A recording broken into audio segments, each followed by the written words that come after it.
Today, I have asked some of the people closest to me to send me their most controversial rugby league opinions. So let's go and have a listen to them. We are starting things off with my mum, the person closest to me who's probably watched the most rugby league out of anyone that I know. So let's see what she has to say. I haven't listened to any of these, by the way. Okay, my NRL hot take is that for the 2026 season, only teams from New South Wales will make the top 8, with the exception of one international team being the Warriors. Damn, that is a hot take. The reigning premiers, both teams that made the grand final last year aren't going to make the top 8. The Brisbane Broncos, the Melbourne Storm. Honestly, it looks like the Broncos will make it, in my opinion. And then obviously who we've got outside of that, we've got the Storm, the Cowboys, the Titans, and the Dolphins. I think the Dolphins are a shot. I don't think you can ever count Melbourne out. Obviously, they've had a rough start to the year, but you just can't count them out. They've got X factor across the park. They've been hard done by with injuries and players they've lost. But they have to turn a corner at some point. Melbourne coming off the back of a really tough loss over the weekend. Probably one of the worst that I've ever seen them concede. But the Broncos also look like they're kicking up a gear. Adam Reynolds keeping them in contest single-handedly pretty much. Losing Payne Haas for an extended amount of time isn't going to help their case. But, it is hot. It definitely is hot. To say the two grand finalists from last year, neither team is going to make the top 8 is a bit wild. The Dolphins also are smoky. I feel like they're a team that perform in patches. The defense has always been a bit questionable, but going forward, their attack is so slick. Guys like Herbie Farnworth and Isaiah Katoa, Jermaine Asako, and the Hammer especially. Look, they knocked off Cronulla earlier in the year, who was seen as premiership favourites. I can see it happening, but do I think it's going to happen? Probably not. Honestly, great one to start off with. Okay, moving on now to my friend Nick. He's been longing for this video. He sent me this on Thursday. I asked some of the people last week to send me them alongside the football opinions. So he's been waiting a while for me to read out this take. So let's have a listen. My hot take in the NRL at the moment is that Trent Robinson receives no backlash, no matter how inconsistent the Roosters' performances are. He's the only coach I've seen in the NRL who could go, 3 weeks losses against, top 8 teams, and he received no slander about it. And all the press conferences involve him whinging about the reffing being the problem and all of this yada yada bullshit. So that's one of my concerns. And I go for the Sydney Roosters, and I'm sick of Trent Robinson. And I feel like he's the only coach who receives no backlash for their performance ever. You know what? I'm glad that he acknowledged he's a Roosters fan, because I was going to mention that. I was going to say it's pretty crazy for a Roosters fan to come out and say something like that. But I do agree. I think, obviously, it's pretty hard to see this after they put 60 points on the Dragons over the weekend. But it's nonetheless a struggling Dragons outfit that have obviously just sacked their coach, rookie halfback, a lot of changes and a lot of injuries throughout that side. But the Roosters, I do agree. I feel like they haven't lived up to heights that they probably should be. I think last year was a bit of an exception, a bit of an anomaly. They lost a lot of NRL experience at the back end of 2024. The likes of Suwali, Jared Warrior-Hargreaves, Joey Manu, a few other names in there that I've probably forgotten. But I do feel like Trent Robinson almost is a bit of an exception to the rule. We're seeing how much criticism Bellamy's getting now with the Storm's bad run of form. We saw last year Ivan Cleary getting a bit questioned a bit after, Penrith hit rock bottom, I think in round 12 last season. But Trent Robinson, regardless of the inconsistent patches of form, I know they got a good win over Cronulla and a good win over the Dragons. I forget who they beat in between there. Pardon me. But yeah, honestly, I think that's a good take. I think Trent Robinson, he's obviously been at the Roosters for I think he's the longest, behind Bellamy, he's the longest serving NRL coach. I think he's been there since 2013, won a premiership in his first season at the club. He's obviously won the back-to-back premierships with Cooper Cronk in the halves. But yeah, good take. That for me is a good take. To my friend Jack. I haven't seen him in a while. He's a Cronulla Sharks fan, much like myself. Let's have a listen to what he has to say. Braden Trindall is a top 5, 5'8". I don't know, is that even that hot? Yeah. He's a beast. You know what? I did say he's a Cronulla fan, and he's come out with that one. Me personally, I think if we're going off this season, 100% in the conversation for top 5'8" in the comp. Overall, though, I don't know. Okay, let's actually go over him right now. Okay, we've got Cameron Munster, Jerome Luai. We've got Dylan Brown. We've got, who else we got here? Would you put Ezra Mam over someone like Braden Trindall? I probably wouldn't. I think Trindall's kicking game is significantly better. Blaze Talangi, he's ripping it up at Penrith. I'd probably still take Trindall. I think he's a bit more of a bit better of a game manager. Obviously, Talangi being the younger half, he's got a better running game, and probably got a bit more X factor than someone like Trindall. But I feel like at this point, I think people are coming to recognise that Trindall is the main guy at Cronulla over to someone like Nicho Hynes. I think they're leaning on his kicking game over someone like Hynes. Trindall trying to free up someone like Hynes to, let him run the ball more and do what he's best at. We saw him in his debut season at Cronulla, how good he was, and obviously winning that Dally M medal. But yeah, if we're going off this season, he's 100% top 5'8". I think you could honestly make a case for the best 5'8" in the comp this season, if we're going off form. But to say top 5 in the comp, like just overall, that probably is hot. I'm just trying to think of more. I know I'm missing someone, or a few for that matter. Jonah Pezzett? No, I'll probably still have Trindall. Roosters. Cherry Evans, if you're counting him, I'd probably still have Trindall. So yeah, you know what? Look, for me, it's not hot, but maybe for other people it is. You know what? We're 3 from 3 at this point. 3 from 3 takes that I agree with. I think we did not have this strike rate when we did the football one.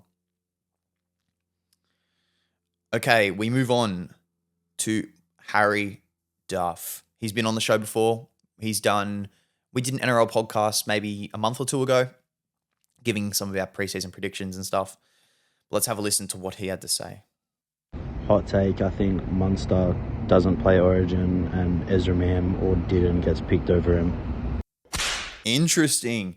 He also sent me this last week. So this is before Melbourne played South Sydney. He made this call. Obviously, there's a lot of discussion at the moment about how reserved Munster's spot is. I just want to listen to it again. Who did he throw up instead? Hot take, I think Munster doesn't play Origin and Ezra Mam or Didden gets picked over him. Ezra Mam or Dearden. Okay, I think Dearden's a lock. I think he's going to be the halfback for the Maroons for the foreseeable future. I don't see anyone taking that shirt off him, even Daly Cherry Evans. The only way Dearden loses that shirt is if he's genuinely injured. Whereas someone like Ezra Mam, I don't know if I can see him coming in just yet. Munster being the captain of the side since Cherry Evans left. I think his shirt is definitely safe, at least for game one. But we know that Munster plays some of his best football in a Maroons jersey. A lot of guys over the course of the last 10 to 15 years have. Look at the likes of Dane Gagai, how much raps he gets when he puts a Maroons jersey on. Even like Valentine Holmes, not performing at club level, but put him in that Maroons side, and he's just a different player. So even Kalen Ponga. Kalen Ponga, when he's had low periods at Newcastle, he'll come into the Maroon side and just light it up. So I don't think Munster will be quick to lose his jersey just yet. Maybe if Melbourne continue on this sort of form. Obviously, this seems to be the current theme of the video, that Melbourne's downhill slide this season, which no one expected. But I think Munster definitely is safe, at least for game one. Okay, moving on to the next guest, Ethan. I don't think he's been on the podcast in years. He did an NRL podcast with us a few years ago on the first original set, if you know, you know, back in the old bedroom. But yeah, we went to the Anzac game over the weekend, had to see his poor Dragons get pumped. But let's see what he has to say. All right, extremely hot take here. Melbourne to miss the 8. Now, the last time they technically missed the 8 was in 2010. You know what else happened in 2010? I know you know. Well, okay, we continue on this theme. I think, you know what, if I shot this video last week, some of these takes would probably be a bit more hotter. But the fact that Melbourne lost is kind of showing that these could be a real possibility. What he's alluding to that also happened in 2010 is that Melbourne missed the 8 and the Dragons won the comp. So who knows? From zero to hero, let's see how the Dragons go, eh? Okay, now moving on to the final guest for the episode. We have my good friend Oscar. He did an Origin podcast with us last year. He hasn't been on the show for a while, so maybe time we get him back on. Maybe for some MMA stuff this time. But nonetheless, he has sent me a few NRL takes. I haven't listened to any of them. Let's have a listen. I think the current state of NRL right now, I think Tigers could be the only team to stop the Panthers in the finals. I think Tigers for premiership. Interesting. The Tigers to win the comp. Today, it has just been announced that Jerome Luai signed with Papua New Guinea. So maybe that might be a driving force behind them going on and winning a premiership. They've started the season red hot. I think they've only lost 1 or 2 games. They definitely lost to the Broncos. I feel like they might have lost another one in there as well. But they have been on fire, playing some of the best footy I've ever seen them play, especially in my lifetime. Haven't made the finals in 14 years. Looks like they're going to be set to be nailed on to play finals footy. But to say they're the only team that can beat the Panthers is crazy. Oscar is a Bulldogs fan himself, and his Bulldogs knocked off the Penrith Panthers. Like, I don't think there is... I think any side on their day can knock off any side in the NRL. We saw Penrith had an off day against the Bulldogs. Bulldogs were up for the contest. They went out there and won. I think the Broncos, when they're on, their attack is probably the best attack in the NRL. I think they can go on and beat the Panthers. South Sydney, I think a lot of people are sleeping on South Sydney this season. Honestly, the way that they're playing their footy, even with the amount of players that they have out, I think that they could go on and push and beat a team like the Penrith Panthers. I don't think the Tigers are the only team in the comp that could beat them. So that's just how I feel. Let me know in the comments. Are there any teams in the NRL that can beat the Penrith Panthers with how they're playing right now? I don't see Storm coming back from their slump. I wouldn't be surprised if they don't make finals. That seems to be the sentiment of this video. Everyone hating on the Melbourne Storm. Yeah, look, it's going to be hard from here. I think I saw a podcast clip I think it might have been from Bloke in a Bar, and Rugby League Guru, I think he said they need to win 11 of their next 16 if they want to make finals, which, look, if there's a team that can do it, it's the Melbourne Storm. But in normal circumstances, it's going to be pretty challenging. Penrith went on a 9-game... Wait, was it 9? I think they went on a 9-game winning streak last season after going last. So who's to say that the Melbourne Storm can't do it either? They got quality across the park, as I've said. I think a lot of people are counting them out already. Let's listen to this next one. Jacob Preston, top 2 back rowers, better than Cameron Murray. Whoa! That is a hot take. That is hot. Jacob Preston better than Cameron Murray. Look, I think Jacob Preston's nailed on for a Blues jersey. I think some of his form earlier in the season in a struggling Bulldogs side has been phenomenal. I think now with the Bulldogs having Kikau out, he's going to have to step up even more, especially to earn what is a pretty contested position, the likes of Hudson Young going for it, Angus Crichton, Liam Martin, all gunning for those starting back rower spots. But to say he's better than Cameron Murray is ridiculous. I think I mentioned South Sydney, their resurgence this year after not making finals footy for 2 years in a row, I think. They haven't made finals footy. I think a big part of their resurgence this year is the return of Cameron Murray, coming off the back of a year riddled with injuries. I think he played 2 games last year. So to say that he's not a top 2 back row in the comp, even though he's more of a lock. He can play back row, but I think he's the best 13 in the comp. Either him or Isaiah. I think it's one of the two. You can make an argument for either, but both of them are phenomenal. And I think Cameron Murray, if this is a hot take in itself, I think Cameron Murray is probably a top 10 player in the NRL. Like that's how good and highly I rate him. And that's where we're going to leave it today.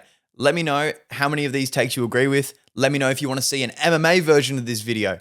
And I'll see you in the next one.